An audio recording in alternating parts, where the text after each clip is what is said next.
3 দিন পরেই সৌদি আরবে জেদ্দায় বসবে ইন্ডিয়ান প্রিমিয়ার লিগের মেগা নিজাম।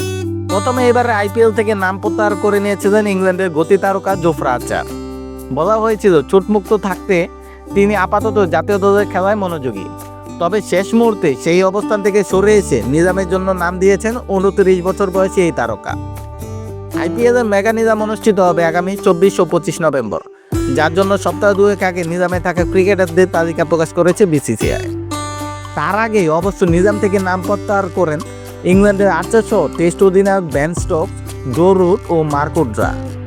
সেখান থেকে আর্চার ইউটার্ন নিয়েছেন বলে জানিয়েছেন ভারতীয় সংবাদ মাধ্যমগুলো। জানাতে এই পেসার অবশ্য গত কয়েক সপ্তাহ ধরে চোটের ধাক্কায় বিপর্যস্ত।